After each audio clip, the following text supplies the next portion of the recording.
Imagine waking up tomorrow, and everything you depend on is gone. The comfort of a steady paycheck, gone. The security of your savings, wiped out. The promise that tomorrow will be better, just an empty echo. No jobs, no savings, no second chances. Sounds crazy, right? Like something out of a movie. But it's happened before. And the warning signs are back. The echoes of history are growing louder. And if we don't listen, we could face a collapse bigger than anything we've ever seen. This is how it starts. You want to know what brought down empires? What crippled kings and queens? It ain't some fancy curse or magic spell, it's debt. Plain and simple. In the 1920s, debt fueled a golden age, until it crumbled. Everyone was living large, thinking it would last forever. Sound familiar? Today the world owes more than ever before. Government spending like there's no tomorrow. Corporations leveraged to the hilt. Families drowning in credit card bills. It's a house of cards, people, and believe me, I've seen enough explosions to know debt is a ticking time bomb, and it's getting louder. Remember those granite pillars you used to see on banks? Symbols of strength, stability, security, they're still there. But those banks, they ain't what they used to be. More like paper castles in a hurricane. One gust of bad news, one trade war, one currency crisis, and those towers could crumble overnight.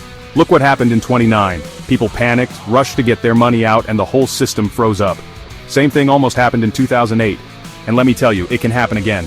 Even faster, even bigger this time. If trust in the banks vanishes, the system follows. And nobody's safe when that happens. Let me paint you a picture. On one side of town, mansions so big you need a GPS to get around them. Champagne flowing, caviar dreams, not a care in the world. On the other side, families struggling to put food on the table. Kids going to bed hungry, hopes and dreams fading with every passing day. This ain't some fictional story, folks. This is America today. The gap between the haves and the have-nots, it's a chasm. And history shows us it's a recipe for disaster. Before every great collapse, the rich got richer, and the poor got desperate. The top 1% now control more wealth than the bottom 90% combined. Think about that for a second. How long can a system like that survive? Anger, unrest, and economic upheaval, that's what happens next.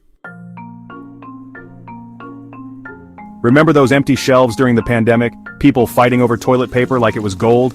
That was just a taste, a glimpse of how fragile our world really is. See, we live in a global village now. Everything's connected.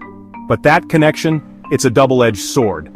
One disruption, a natural disaster, a trade war, a cyber attack, and those supply chains snap. Factories shut down, trucks stop rolling, store shelves go bare. In the Great Depression, it wasn't just money that vanished. It was goods, food, medicine, essentials, gone. Today, those shortages can happen faster and on a larger scale than ever before. No goods, no commerce, no economy. It's that simple. Here's the thing about economies, they're driven by emotion, by confidence. When people believe in the future, they invest, they spend, they take risks. But when that confidence cracks, look out below. Markets don't crash because of numbers. They crash because of fear. Fear of the unknown, fear of loss, fear itself. And right now that fear is spreading like wildfire. People see the warning signs, they feel it in their gut. Something's wrong. And when that feeling takes hold, it's almost impossible to stop. When people lose faith in the system, it doesn't just stumble, it collapses. Like a punch to the gut, it all comes crashing down.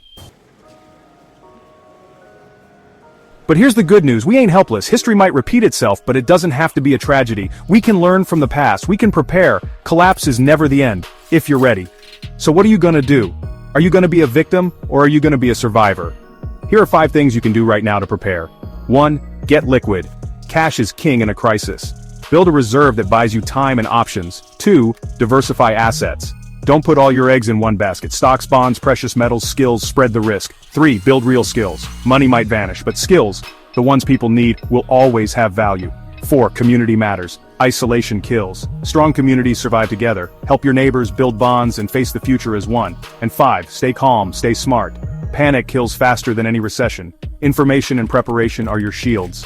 Every Great Depression creates 2 types of people, victims and survivors. The warning signs are here. The clock is ticking. But the future, your future, isn't written yet. Prepare wisely, and you'll weather any storm.